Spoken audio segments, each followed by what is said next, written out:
Arwaki ni machiegni nyakwara Ramogi jwange chenro makawuono mar ohala gi Mwandu. Ma en chenro mamedo koloni yore mopogore opogore kaka inyalo chako ohala kendo tayo makare. Machiegni nyinga Cleophas Oluoch.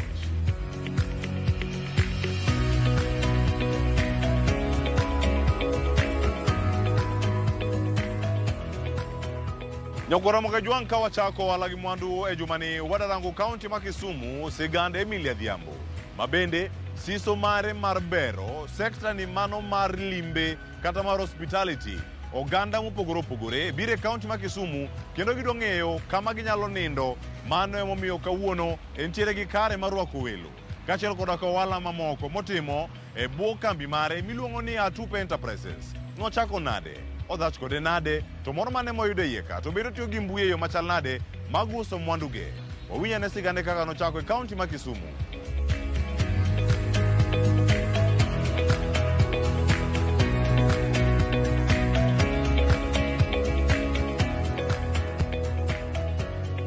Anyinga Emily Adhiambo Angila. Anyar rongo kamagambo ma okeu kanu kuchieng ama kubura. Koro gweng matime wala ni actually en gweng mar kanu kubura kamilongo ni Alendu Ora village. Yes, koro kamwantire Nairobi Kisumu Road ama Ahero kiro tinyalongo ni Ahero ama Kisumu Ahero Highway. Koro kaki yudowa kiwuok gi dala mar Kisumu tibiro Mikal Nyamasaria. Koro wantiere between Nyamasaria to gi Rabuor. Koro kapok ichopo Alendu Shopping Center to wantiere e badi ma korka cham. Ohala mwatimo waluongore ni Atupe Enterprise Limited. Koro e Atupe Enterprise Limited kae wan gi ohala mopogore opogore. Mokwongo wan gi Airbnb, fully furnished apartments, magin bedroom ama 2 bedrooms each. Then kopogore gi Airbnb, wantire kodo rooms mar single rooms and suite matine ni en gi cho gi buffet ye mwatimo bed and breakfast. Kopogore gi ohala mar bed and breakfast gi Airbnb, wan gi Atupe purified drinking water. Koro waloso piwa e yeka makata wendo amobile e apartments wakaini ok nyiew pi. Pige gi watimo be branding. Ng'ato dwa timo arus, ng'ato dwa timo nigi liel. Koro ikelo nwa details midwa ni mondo wagoni gi picha, midwa ni mondo waketni kor picha, to watimo ni waluongo ni customized services. Kar rwako welo Emily Angila manase wacho ni ancha. Professionally, I'm a hotelier. So I said the hotel industry for about 20 years. Koro within 20 years, natio hotel marwazungu, Ediani. Kanyo na chako kaka waitress. Much a day, a medora matin gi refresher courses. I moved from being a waitress to restaurant supervisor. Manabedi for many years. Then bangino na decide machakadoke school.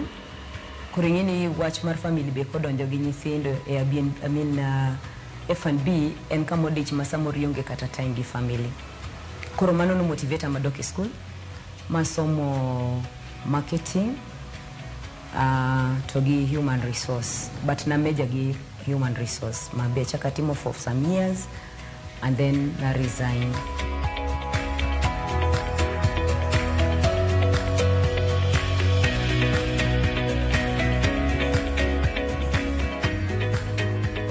Kuro in the course of our building kana biro tunoda ke Airbnb.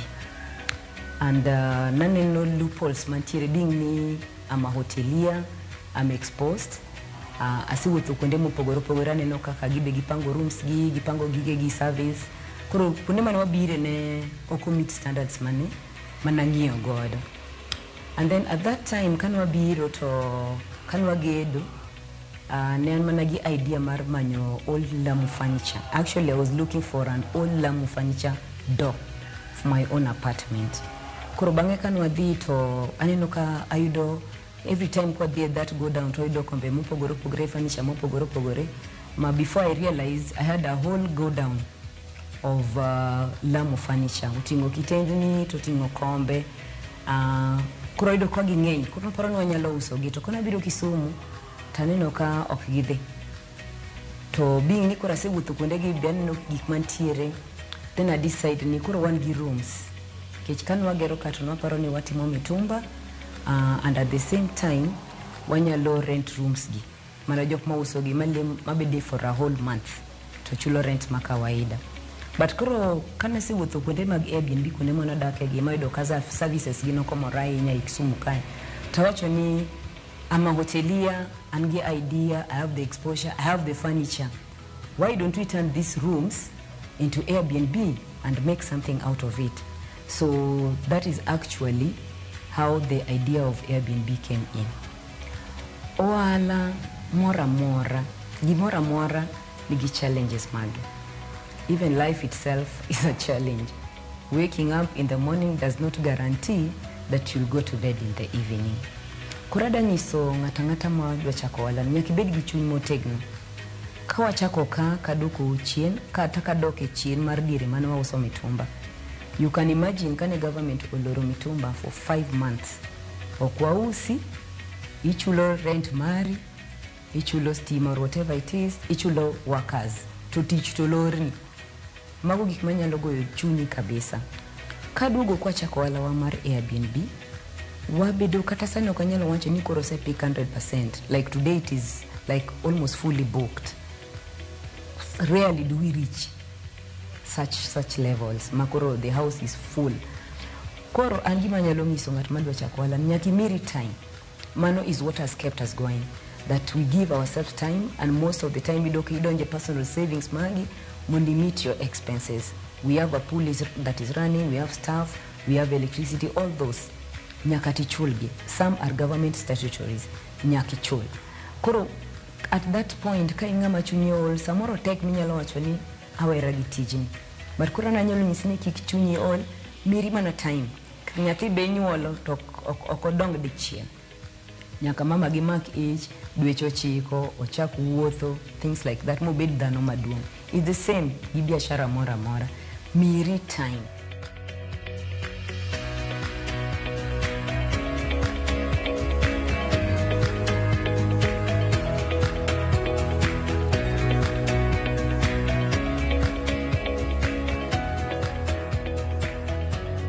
Wadwani mondo wat maintain standard maki ng'ato kopar ni ka ingi wendo ni moro muhimu tingi kama idwani tere tinyalo recommend mabe wasedo jogweng kama ngi welo gi makelo kata mabeda whole week kich at least koro wakelo kama gi ka ingi wendi moko kata ochini moko mano biro nyombo tinyalo kelo gie kamukwe man gi luor.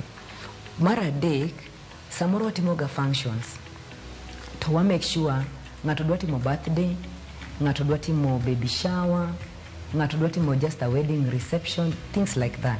Nini kuonde machal kamano ji nyaka go thum, ji miel, kuko mang'eny watimo control, but moloyo watemo ni watim gi during the day. Mako chopo saa 1 to welogo ama kata kane ginindo to gima chalo kaka thum ok go ka. Mondo kik wa interfere wakel kuko mang'eny nikech neighbors nitie kata ok wadwa ni wa interfere. Kamiyudowa inyalo yudowa through my number 0721 169 839 0721 169 839.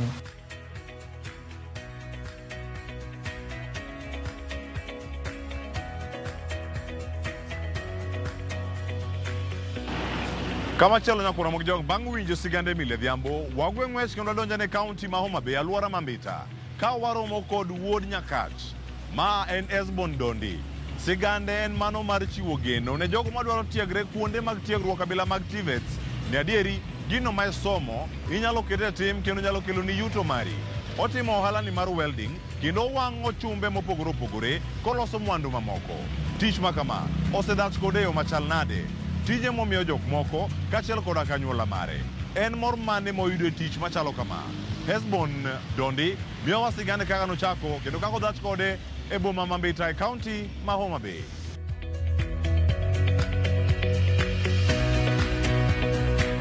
An iluonga ni Esbon Umadondi, an wuod Nyakach kama iluongo ni Sangorota, gweng' the late Ogara Taifa. To sani atimo ohala Mbita ka. Ohala ma atimo Mbita ka atimo ohala mar welding. Welding nasechake asebedo kod almost about 15 years. To kendo aseneno kokonya momiyo ayudo kata ma pesa na moro magero nyaka dalana Mbita ka. Ka iluongo ni Esbon Dondi Metal Works. Mane kama gik miloso mabeyo nitie, waloso gik miluongo ni dhoudi, waloso container, waloso stand mag pi, makata kineno ka ineno ka tie stand mag pi. Gik maketo ka magi display. Ma ka ng'ato samoro nitie ga customer moko trust funde. Giparo ne ka gimiyo funde pesa, funde nyalo lal negi pesa. Omiyo na golo gino kuom pach ji ni ka trust ng'ato. Miye ng'ato tich otiminade otimni. Omiyo magi aketo samoro nitie jomoko mobiro e leave ma samoro dwani mondo odhi ogol dala mondo giyud kaka gichako gedo. Koro gibiro gido gimoko oselosi. Koro kae kama iloso gik mabeyo, Dondi Metal Works ka. Kibiro ka iyudo ka loso dhoudi mabeyo moket ka. Dhoth wan gi dhoth difference dhoudi. Wan ka gi joma tiyo gi luongo ni substandard Z. Substandard samo ng'ato tiyo gi Z ma substandard ma beche siling 700 kata 600. Emiloso go driza. Wan tiyo gi moko luongo ni standard. Koro wan gi substandard, wan gi standard Z. Koro jomoko tiyo gi gik moko ma light mondo gilos go pesa, but wahero ga mondo oti gi moko ma standard mondo mi kikete dhoudi kata kini tich Nairobi to ng'ato ok nyal muko dhoudi. To kitiyo gi gik moko substandard to mane momiyo dhano iyudo ka ng'ato samoro tur kare because nolos ni moko nikech ohero gima cheap. The challenges mwaneno ga iyudo ka seche moko iyudo ka simoko iyudo tenda e skunde gi. Idhi kata supply kata mana locus kombe gi kitero mondo mi expect ni yud pesa ni. Iyudo ka seche moko pesa ni kwamo kabisa mondo mi yudi. Kaka an naloso kombe moko iluongo ni school moro ka nyaka nalos moko from January nyaka sani. Pesa na pod nitie skul kanyo mang'eny. Koro miya watemo kwayo skunde kadipo ni ng'ato loso gimoro tema tek mondo ichule because ineno from last year nyaka sani manyiso ni koro dhi almost 2 years ka pesa ni okwamo. Koro watemo kwayo skunde kadipo ni at least imiyo ng'ato tenda mondo timni gimoro teme matek kata ka ng'eny obed around 6 months mondo kik ohala ng'ano puodhi nikech samoro no ohala no gima ni loso kombego samoro idhi yudo kata ma siling moro 10,000 kata 5,000 to kobudho for almost higni mang'eny mokalogo tiyudo ka koro iyudo ka pek nitiere.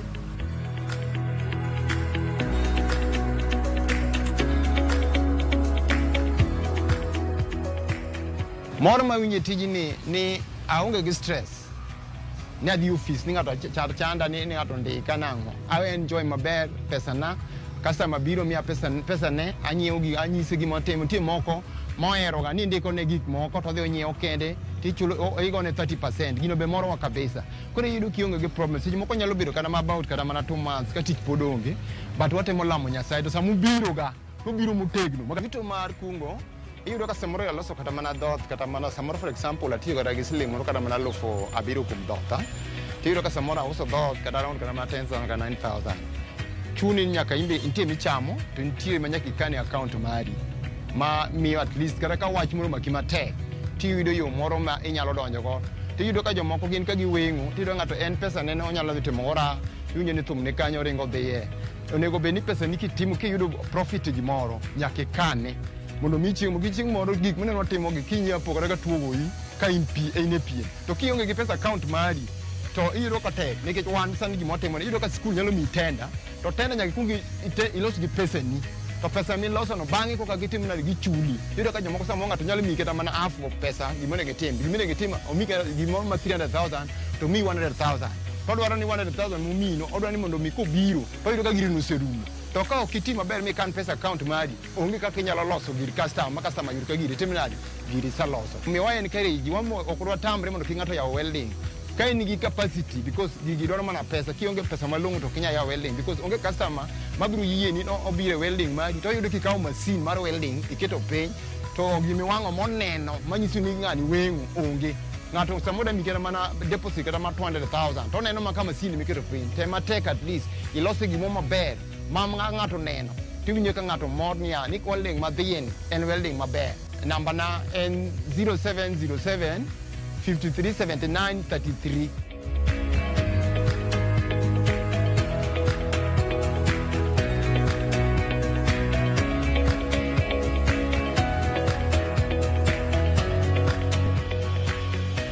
Ramogi jwang' ageno nyaka sani kuom sigene ariyo mokwongo gi Ohala gi Mwandu en gimoro ma isesomo iye kanyo kendo inyalo kete tim. Wakaw yweyo masani kaduogo abiro ka kod ja ohala mar juma. Kik idhi mabor.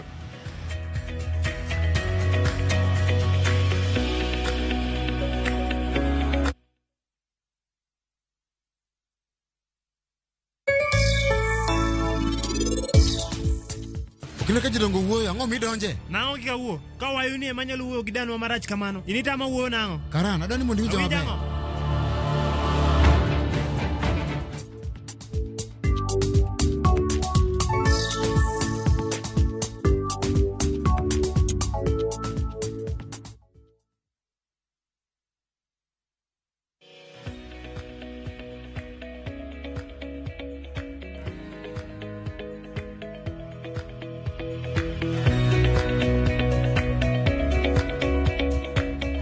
Machiegni kendo nyako Ramogi jwang' chenro mar Ohala gi Mwandu kendo en mor mara ni pod ikete e chenro ni.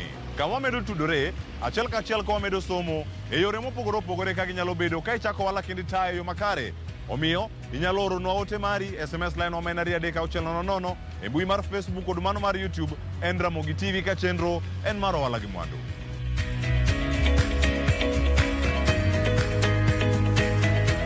Kawone mesa mar Ohala gi Mwandu ka warango ja ohala mar juma. Ma en sigana madajiwi ni kata ka itimo ohala e pinje maoko kata ka en tich moteri oko. Nitie mwandu minyalo keto pacho kae mondo mi chieng' moro kiduogo ka tich orumo kata kitieko iyud thuolo mar chako kamachielo. Iwacho ni kik ichak zero, sichak ka intiere kumoro mamalo ma inyalo time gimoro kimiyo jok moko bende tich. Ma en sigand Silas Amolo Onyango ma en wuon Torches Lounge, kar yweyo kendo kar rwako welo e kaunti ma Kisumu ma yudore kar dak ma Milimani. Nochake yo machal nade kanotiyo oko moduogo pacho kae mochako kare. Silas Amolo Onyango e ja ohala wa mar juma.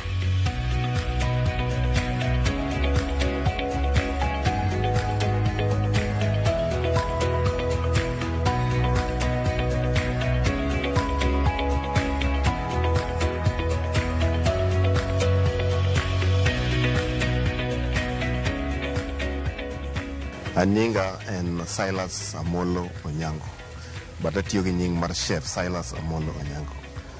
By profession, I'm a chef for over 40 years. And I team a lot of things. We are the first, I would say I was the first chef, 1992 nyalo confirm. I don't know, gold medal in Europe, Birmingham, Europe, Hotel Olympia, my Olympic my chefs. Ka kanyo, atiyo, adhi nyaka US, atiyo US for a short while. I do go back Kenya. I took 3 years. Then I chako business mara. Kana bedo kuro. Ngato mzungu moro no approach. Moisane no Silas. Kia Africa, ibiro America. Ukibiro ni mondo ndiki. Ibiro ni mondo. Bedigi mentality ni ubiro ni mondo indiki ji. Mano agree na pasture. Maka. Mano was the secret I was told. So kana chako timo ayao transportation. Longo ni Revelation Carriers LLC in Dallas. Na angi trucks aboro na timo Texas. So north all over US. So atiyo kanya nyaka last 2022. So I got tired.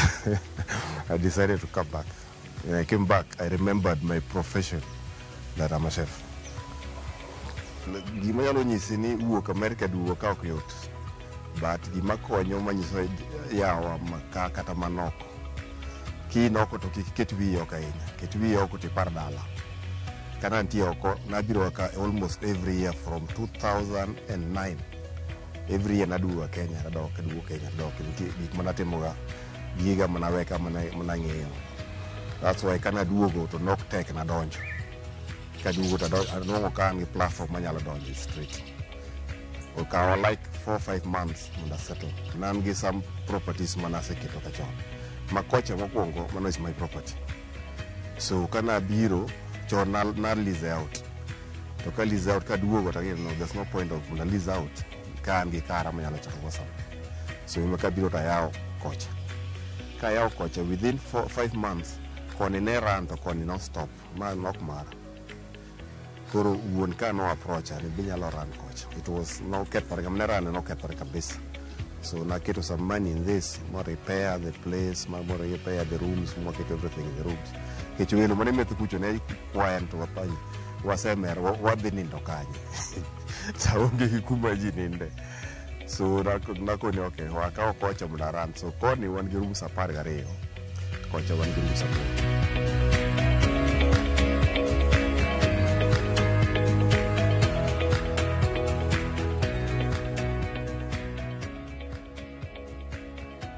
Kaya nachako gi 1.9 million. Maloso go ka magero, but Podi needed a little money, but manu just to start. Kech kaka need statement entiere. But manu tokoro unas kain mari, so it's kain place mari is cheaper. Kech okay we get a lot of money. Gimanya lo achone nyama do chako wala. Mokuongo nya kikitim gimo kipare nyalo timo. Manu gimanya lo nyisi. Kech jomoko ne ni ngane timo gini koro imbe dhi timo gini. Kapok ne time to kike dhi time. Manyama mari minyalo timo. Kain mari ni timo service. Kain mari ni timo kitchen. Kain mari ni timo in management. Manya line mari then you grow. You grow line mari chaka kama matin. Tidhi go mana mbele mos. Make sure ni kain let's say ni koro kaka kitchen. Staff mari maini odo. Make sure ni train get to the standard mari. Kich train get to the standard mari, then you want to kinyal main standard. Maintaining a standard is not easy. Chako gimoro yot. Tino wanka kisecho bediere samone lo warpe. Manok ber. Kaki dhi mbele no, nigi dhi mbele gi that standard. Yes. Koro gimanya lo wacho ni ohala to ber. Ohala kikibet ni iketo wi ni ndiki tich apana. Ohala en gimo nego tim ke samia ohala. Tiere jok mabe ndiko mabe tiere karika mabe i promote tiyo go together. Yes, so some grow you be make sure ni gimbe gi grow kikiwegi ni gintie ni kin staff me awacho choni ka watiyo kaka staff wate one staff wa grow together in a family wa grow kaka together your problem mar staff mara and problem mara and problem mar staff mara.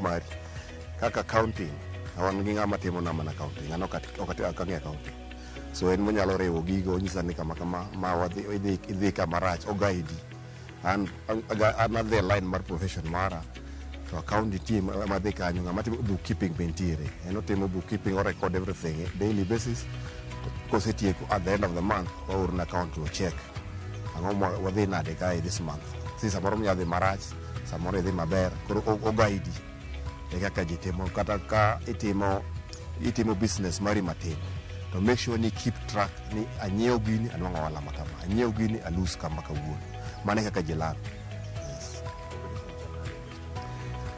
Yes.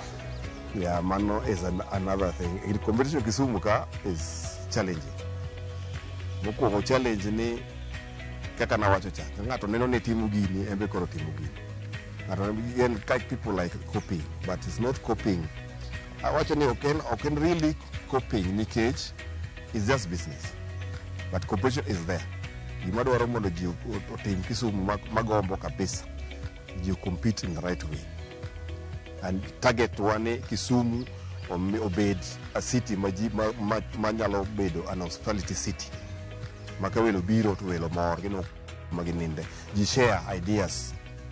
Mano kaka jigro kira another hotel to meet another friend mara another state who bed pay you share ideas ekungi online samoro ange moro maber manedu wange rikia to kwa bed mo wuoyo tibro nge kaoti makisumu setemo sana kaka wantie ka wan milimani in Kisumu and mokuongo ne beds insecurity in Njika kana wuoyo gi OCPD mo makoro gikedo ga patrol ma police amoro ka patrol gutieno they around so security dugo maber kabisa kendo wakonyre kodgi makantiere ng'at mineno suspiciously or gineno suspicious to report ga onyiso gi mondo ng'e ni kama gini timore mondo ng'e wan gi rooms kaka na wacho 12 wan gi single rooms and double rooms. Single rooms wamiyo 2,500 mano bed and breakfast is English breakfast or continental breakfast.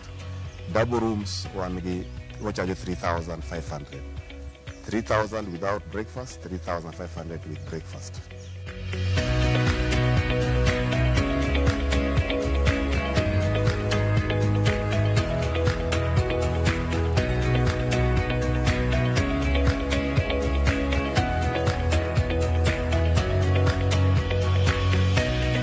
Kidwa biro kae maber kabisa ikiwuok Nairobi. Kae ndi en Milimani area in Kisumu. So ibiro gi Obote Road. Kae tidonjo yo madhi Central Primary. Kikete Google Map be kae gi simu mar smartphone. Keta Torches Annex kata Torches Launch inare. Keli nyaka ka. Kichopo ka ruaki askari nitie kama ruaki maber, waruaki reception nitiere, waruaki maber room, kendo wami room. Kidwaro biro ke booking kata online inyalo dhi hotel.com or expedia.com, travelers.com. Kidhi mano ibro neno, type in Torches Launch Kisumu, ibro nyisi all the rates, time ni book mondo wang'ete. Namba mar simu mara en 0703112433. Ano wayo 0703112433.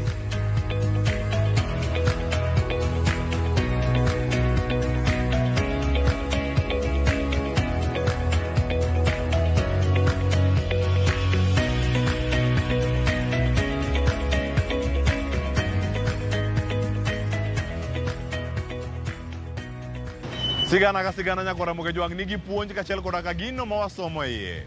Mane gimiyo kelo ni sigeni adek makawuono mar Emily mar Esbon kantiere Mbita kachiel koda ka mar Silas Amolo Nyango. Mabende kokalo kuom sigandgi en geno mara ni dhi chako timo gimoro e yo mopogore. Mane makelo we giko mar chenro mar Ohala gi Mwandu. Tudi koda kendo juma manyien ka wamenyo ni ohala moko. Wami riekni kaka nyalo chako gi kendo tayo gi e yo makare. Oriti masani nyinga Cleophas Oluoch.